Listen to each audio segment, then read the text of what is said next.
All right. Hello and welcome to another episode of the Data for Subscriptions podcast. This time running live on LinkedIn. I'm your host, Berat Donyan, and I have the pleasure of welcoming Mylin Japet to the show today. Welcome, Mylin. Thank you, Bedak, for having me.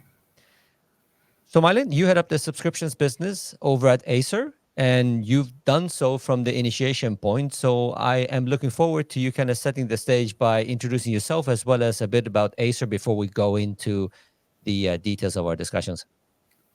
Yeah, thank you. Melin Jape, with Acer for the last 15 years, before and more line functions, always cross-functional. And now for the last good 4 years, heading up everything that is subscription-based for EMEA. What do we mean with subscriptions? I think we hear a lot about software as a service. I think a lot has been written about the stories of Adobe, etc., how they moved from real licenses to subscriptions. But when starting off, it was like, okay, what is this? What is device as a service or everything as a service for a manufacturer like Acer? Acer being one of the top 5, top 6 PC OEMs worldwide, mainly focusing on consumer business, but also on B2B business. And so it started off with, we were hearing that everything as a service, device as a service was going to be the next big trend, mega trend, shifting industries. But it was really about, okay, what is this? Is it a leasing construct? Is it software as a service? Is it a combination of both? I think we've seen a lot of parts on virtual products moving into subscription, but little yet on hardware or equipment as a service, and what kind of complications that brings with it, from fraud management to reverse logistics, all what virtual products don't have. And this is, what I'm into for the last 4 years, and trying to build it up, navigating like a startup in the corporate world and bringing innovation alive. Thank you. So this is what we're going to really double down and focus on during our conversation today. And why? So why don't we start with you articulating what were the specific objectives when you set out, and perhaps if those objectives have shifted over the 4 years, you're welcome to elaborate on. So we started with these objectives, and then now these are the objectives where we're at right now, looking forward. I think it developed from initial objectives to understanding what this market trend was and how we could play a role. So more understanding dynamics, conceptualizing, testing different pivots, and now having evolved more into a real full circular economy solution. So how can we also bring the products back, and how can we drive ESG goals through everything as a service, or can contribute to a lower footprint on the planet. Was there or is there a cannibalization risk of existing one-time sales or product sales when you kick off a subscription model? I think we need to compare two different things. When we compare transactional sales, it's sales, and the objective is, of course, for every one of us to maximize revenue and to maximize number of units sold. When we do look at subscriptions, this is a starting point. And when we look at industry research that says that revenues made with a customer are multiple times the revenue of a hardware product itself, there are so many services around it, like insurance, like reverse logistics, like data wiping at the end of the subscription, that it actually opens a totally new door of new revenue streams if you can monetize them. Let's talk a little bit more about what you're offering. So you already mentioned, of course, the fact that Acer has a leading position when it comes to selling PCs and associated hardware. But run us through, from a subscription perspective, how does the offering look like? So when we set it up in the beginning, the idea was, okay, we want to have device as a service. What is device as a service? It is a PC. It then a customer could choose additional accessories, monitors, peripherals, so that we have more like a workplace. Then adding to that, what kind of other services does someone need to actually not think about the PC? There are things like support services. What if the product breaks down? Do I want to worry about it, or do I want to have it replaced within 12 hours, within 24 hours? Do I want to have a replacement machine in between, or can I wait? So those kind of services. Then services such as insurance, fraud, and theft insurance. And then also at the end of the lifetime, what happens with the products? They're coming back to us. Acer is the only vendor that runs their own service operation. So we have service centers across Europe where we ship the products back into those centers. They can be first data wiped. I think everyone is concerned about data leakage, especially as a company. So we certify that the products have been data wiped, give that back to the end customer, then refurbish the goods and bring them to a second life, whether that is recycling or maybe secondhand products for other markets. And please walk us through as well your pricing structure. How does that set up? So, of course, do you have a flat fee, pure usage base, or a hybrid combination? How does that look? I think the idea is when you look at hardware, the idea was like, okay, let's go with software, usage based. What can we do? We really saw the potential of data that could be collected. Mm-hmm. But when we look at maturity of the markets, we still see that it's compared a lot to traditional leasing products. And that is a financial calculation, especially when we only talk hardware. People are still comparing prices of a PC to the monthly rate they'd be paying. I think we now, after almost 25 years in the car industry reached a maturity point in leasing where they only communicate on monthly prices rather than on the full amount. They rather say, okay, can you afford 500 euros a month? They would never communicate now on 80 or 90,000 euros for a car anymore. And we're still at the starting point on PCs where we say, okay, what is actually the product cost? But what are then the associated services around it? When we look at what is our customers willing to pay for a workspace, for an employee, for productivity, hardware only plays a part. They want that the hardware works. There's software associated to it. They maybe even want training on the software. And when you then package all that up into one solution, then pricing can get very interesting. So, am I then to understand that currently, I mean, even though you see, first of all, potential to have pretty interesting and sophisticated pricing structures associated with specific customer usage, you're not there yet because of market maturity. So today Yes. it's more of flat fee subscription based. Okay. Yes. That being said, if you compare it to before you entered your subscription business versus now that you are, even though you're running, may we call it basic subscription, has this business allowed you to learn more about your customers' usage needs, behaviors? Yeah, I think it's actually, if you, in a transactional business, we're looking at selling as many products as possible, and we sell and we almost forget until it's up for customer renewal, but we don't have end customer data. We don't know what the use case is except bigger tenders. When it's about subscription, there's actually more interaction because you have monthly billing. Maybe you already don't have one bill not paid, so you reach out to the customer. What's wrong? You reach out several months before the end of the subscription, say, what do you want to do? Was anything missing? Do you need more? Do you need something different? So you get to those customer interactions that otherwise we would not be having, or we would have via market research, but not this direct understanding of customer needs and then really addressing those.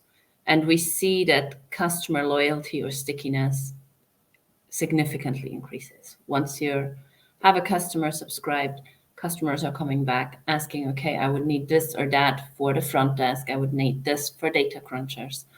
So having those conversations really turns the traditional world upside down. Do you track the usage of customers of your product? You mean technical on the devices? Yeah. I think technically a lot would be possible. Looking at data protection in Europe, this is a bottleneck, so we're not. But I can definitely see that in other parts of the world on metadata already being used more. Yeah, I think the potential of learning from customers' usage is huge. Being able to adapt, even if you don't want to monetize, of course, you can use it as to your previous point. You're trying to learn based on your subscription kind of setup. So you can act on it. Of course, usage provides so much more granularity, and there are many good examples of how you can adapt and proactively engage with customers to provide whether more bespoke, personalized offerings, or whether you want to make sure that you can upsell, cross sell, or avoid churn. But I do understand, I think there's a challenge of anonymity that one needs to manage. From that, I wanted to ask you one question that maybe you can articulate. If, from a customer perspective, would you be able to articulate the value proposition for buying the hardware versus the subscription? In what sense, if you want to kind of sell that to me, in what way one is better than the alternative? I think if you're looking to buy a product, the value proposition is you get specifications X, Y, Z Yeah. for the best price. Here, I think it's very comparable. It's a commodity market where we definitely see there's a. So I would say you get the best Acer product with those kind of specs for that price. If we look at a subscription, we're looking at enabling you as a customer to get your work done in the best possible way. And that is tailor-made to your needs, and we don't let you down. So it's more a promise over the time of usage rather than the specifications of the product. And it's interesting because for sure, most of the conversations we end up having from Digital Route's perspective with customers across is usage in particular definitely moves the conversation over to outcome-based or value-based pricing. In fact, value-based pricing is an age-old term, and nowadays we use the term usage-based, but it's still the same. Is that it moves the needle. And I like how you phrased it, is that you move from buying specs, which is commoditized, to more of an value-based dialogue with the customer, i.e., enabling the customers.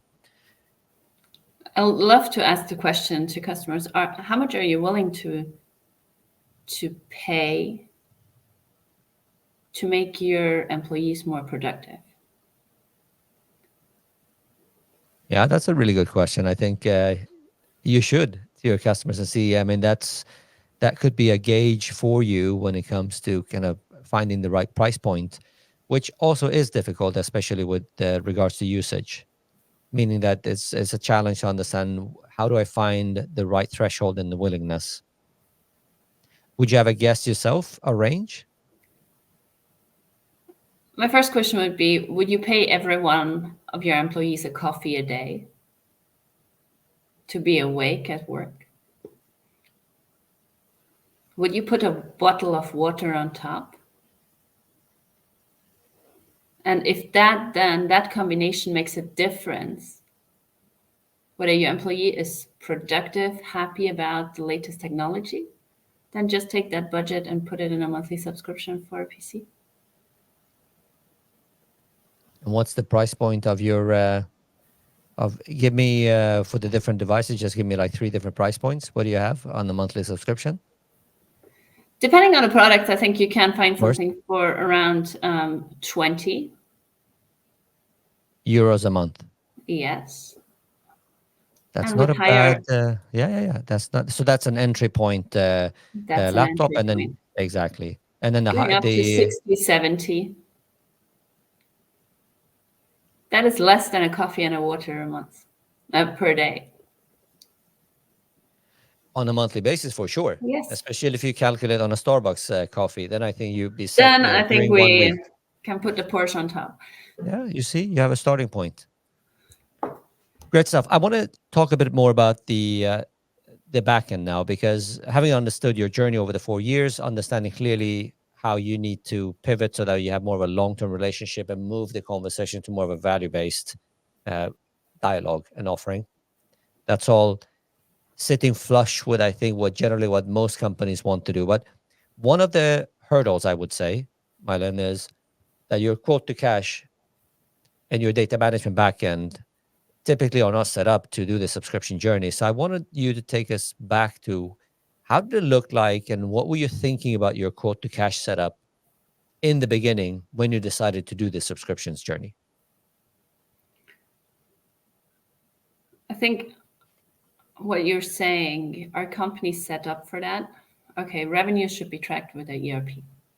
This is, I would say, the first assumption everyone has, especially if you're selling and reselling products. And with a ERP, you see what your revenues are, you see what your OCOGs are, and you see what your profit is. That's a one-time transaction. So today, when you sell, you know exactly how much your costs were and what your profit is. With a subscription business, you're looking into the future. If I'm only judged by what is the profit or the revenues I'm making today, I'm leaving out all the potential of the future. So I think in the first steps, we understood that subscription management is a different one than transactional sales. However, underestimating the amount of data that would already come with a simple subscription that we are running. You look at one overall bill for one-off transaction that maybe even goes via a payment gateway where you don't have end customer data because the customer is not registered. In a subscription business, you first need to know when hardware is involved, you need to know who is this customer. There are leasing constructs in the background, so we are entering a regulated world of know your customer. So we need much more data, registry, passport, etc. And then we're talking purely from a billing perspective, we're talking about maybe 24 to 36, 48 times the amount of invoices of a transactional sales. So already on the billing and then on customer interactions, what is the install base, where are the products, what are the serial numbers, maybe even going into some more mobile device management and asset management of companies. It blows up quite quickly what amount of data you need to have to actually deliver a service to the customer rather than selling just a product. I'm always using the example when a customer calls one of our service center because there's a problem with the product. I want that the service agent on the phone immediately knows that this is a as a service subscription, that he, for instance, cannot ask for a purchase receipt because there's none.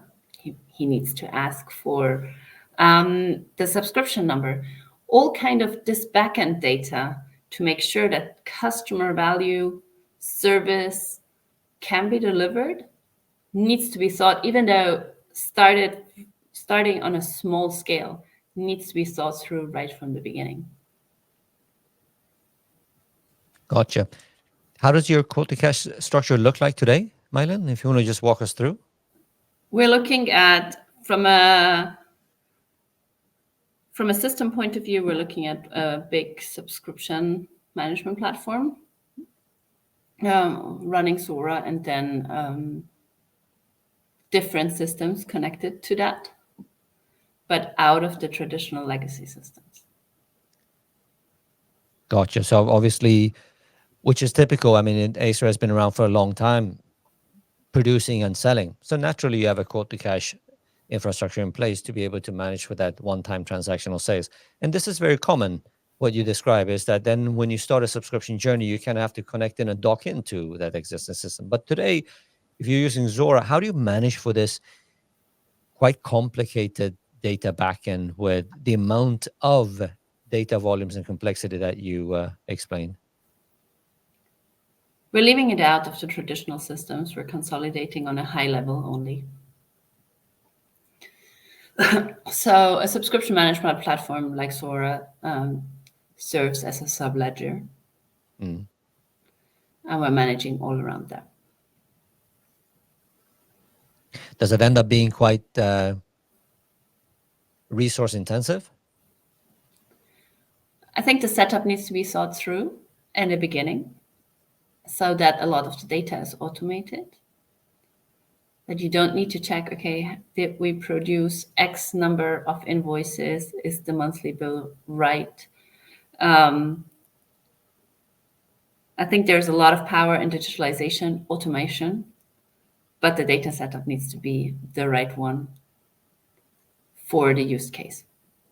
How can we check? How can we make sure that everything from quote to the end, also going into the bank, is actually all aligned and with all the double checks in place? So here you're speaking about auditability and data quality, of course, making sure that everything is right, right? How much would you say is, if you would put your kind of on an approximation, how much is manual versus automated in your operations today, and where would you like to take it?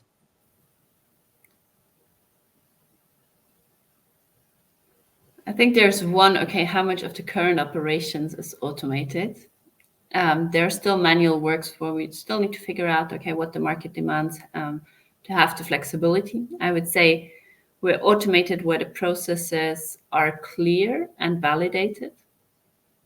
We're keeping it hybrid where we're still learning and pivoting, adjusting. Then what do I see for the future? I think the more data we collect, the more power I see in delivering more value to the customer without the customer yet knowing. So really becoming more and more proactive, helping the customers, being a consultant on their IT infrastructure. I think that's where I see data going, and also then potentially marrying with other data sets that you can get. What would you say, Mylan, if you look at reasonably ideal near-term scenario, what will be the 2, 3 things that are the biggest challenges that you think one needs to solve for? And let's stay still. I think you nailed it so well when you spoke about just with, in relative terms, basic subscriptions, the amount of data, the volume, and relative complexity that exists. So then back to the question, what are the 2, 3 biggest challenges, and how could ideal look like for you in the near term? I think short term to midterm, that actually organization coming from transactional sales understands the power of that data. I think it's still part of this entire digitalization journey, and then also potentially how to link in more AI capabilities to give access to the organization to see, okay, what can you actually do with that? Looking forward, okay, I see already in the transactional sales, I say I start January 1st with target X, and I start from 0. I can now already predict, or can already tell sales, look, in 2026, I have customer XYZ, I have that install base. We need to look at 6 months before whether the customer wants to renew, whether he has different need, what product availability is, what we're doing with products that are coming back. So that looking into the future and not starting the year with 0, but already with a number almost in your books, or to work on. I think bringing that kind of level of awareness into the organization, that would be one of the next steps. Because coming from transactional sales, you look at P&L, revenue, costs, and profit, and that more or less by quarter or financial year. So if I now tell someone in that transactional world, look, I can already tell you what we're expecting to 26 to 27, it's unheard of. I think those are great points. To kind of mirror that back for you, in terms, you spoke about how different it is to sell subscription versus one-time sales, and the way that you phrased the organizational challenge again here is, I think, quite on point. Not something that I would say Acer necessarily is unique with. It's in fact seems to be more the rule than the exception. What's interesting with you is that, especially with your 15 years in Acer, that you came into the initiative, being able to see what the requirements of the subscription business is. So, one thing that I wanted to ask you was, you outlined quite clearly what the requirements of a subscription business is. Did you mitigate for most of those before you embarked, or was this something that you discovered and adapted to along the way? I think there are new doors and new surprises every day. So that's why I said at the beginning, it's a startup in a corporate. You need to pivot constantly. It's a journey. But I would say capture all the data right from the beginning that you can get a hold of. Maybe they don't seem relevant, but they become relevant at one stage. I'm lucky to have a team member who's extremely eager to get all the data together and even collected manually until you can show the value that there's also a need for automation. But I think sometimes it's small things. It's like a date when the products were shipped. When does the contract start? Who signed? Who was the decision maker at that time? All those kind of also CRM or sales oriented measures need to be tracked in order to connect to that previous conversation that you had with the customer, to build a long lasting relationship, and to then also provide the service that we want to provide. So one question I have, still related to more of the system landscape and process management and so on, and the whole data backend. I'm curious, Mylin, since you operate within a manufacturing company specifically, and one of the questions that I consistently see is a little bit challenging for people in your position is whether to kind of build for a lot of these systems and tools themselves internally, or whether you should lean towards best practice tools in the market. And I'd be curious to hear your view, although maybe it's not a black and white necessarily. What would you say is the preferred way to set yourself up successfully for running a subscription business that also, as you already alluded to, wants to lean towards more usage based, which requires even more capabilities?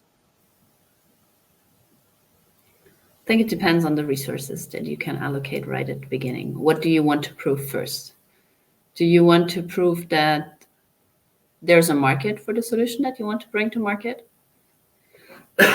So for this first MVP, I would, looking back, maybe go for as much manual as the organization can digest in order to show the first wins before asking for investment. At the same time, it gets quite fast out of manageability.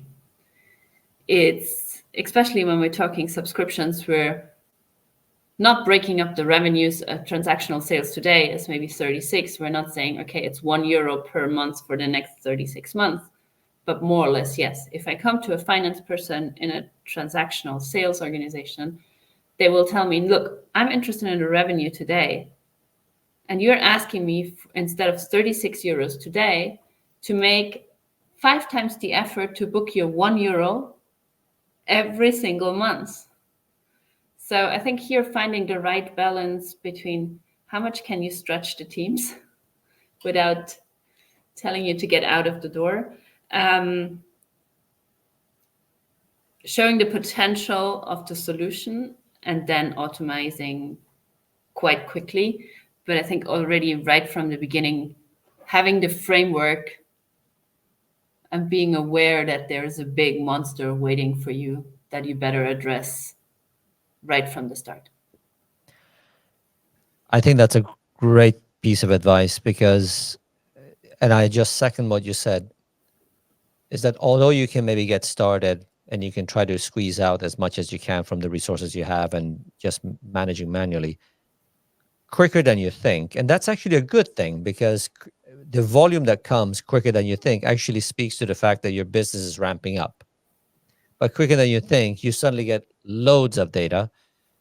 And then that becomes a bottleneck because you're sitting with the resources in the manual processes, which then prevents you from your main objective, which was actually to drive and accelerate your subscription business.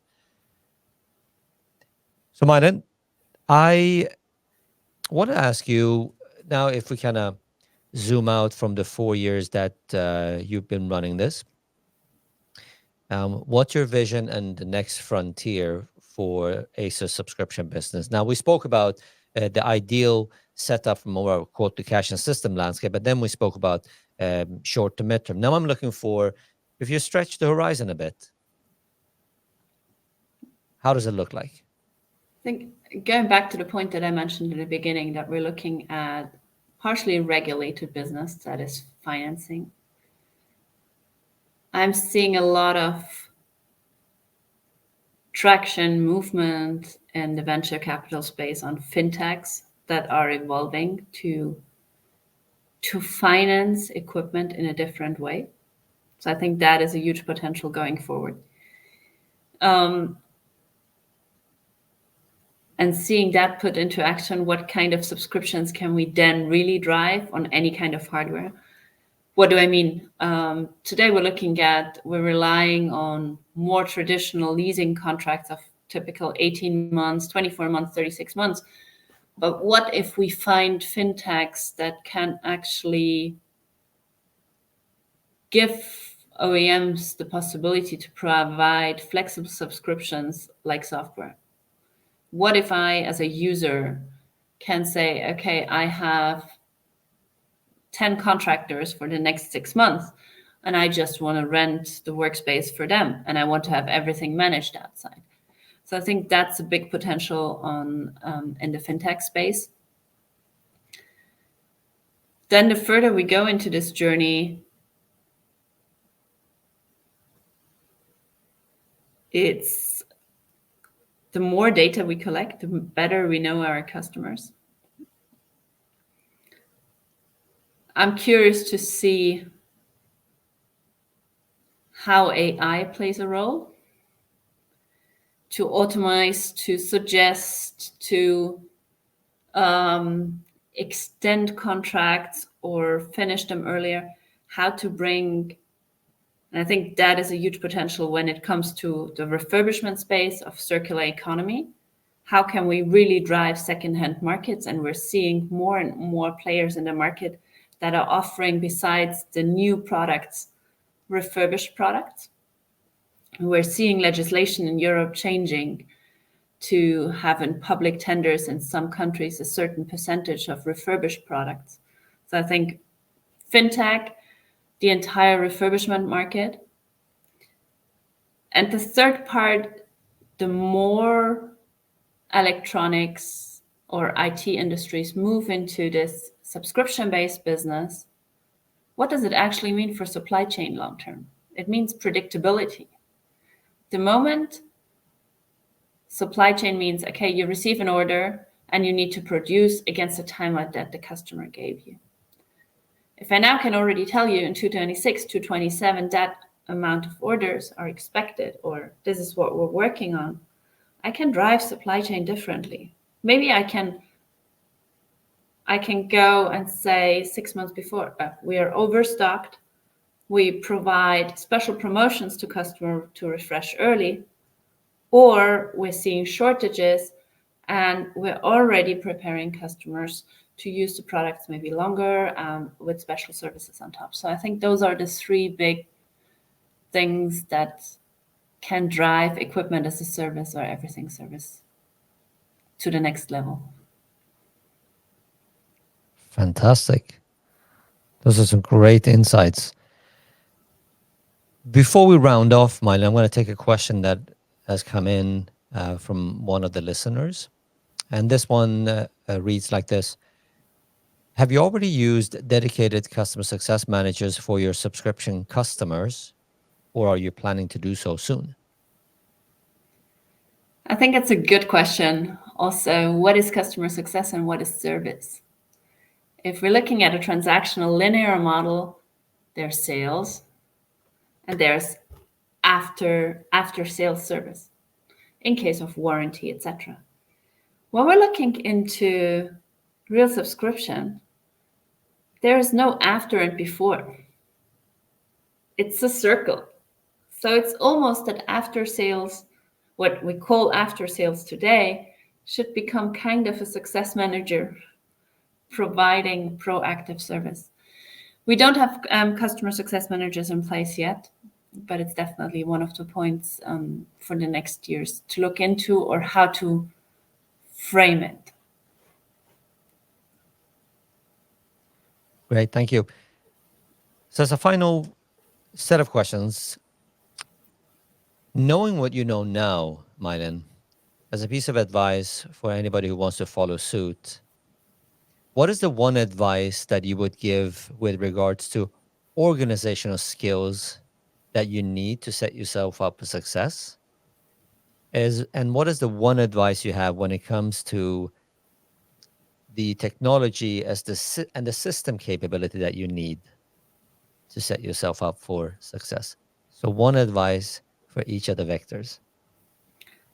I think organizational, it's get full backup from the board. This is not a small change and it's going to take time. It's a transformation that takes 6 to 10 years. If someone asks you to run a subscription business to show results within the next year, I wouldn't sign it. It takes a lot of pivoting, a lot of trust that you're allowed to fail again until you figure out what is working, what is not. And I think it needs, from an organizational standpoint, someone who can cross-functional connect the dots, because it's not a marketing program. It's not a sales change. It's a change from legal to finance to IT. So it touches all parts of the organization. From the tech stack, I would have all my radars open what is happening in the market at the moment. I think there are a lot of new players, whether it's in the fintech space coming in, but also subscription providers. Depending on the markets, what kind of business model do you want to run to look then for the right tech stack? There are some smaller players in some markets that can be very strong, have a lot of market insight, or some more global players, but then you need to drive localization and insights into those markets. Fantastic. Mylin, thank you very much for this conversation. I really enjoyed it. Thank you. And thank you for everybody tuning in.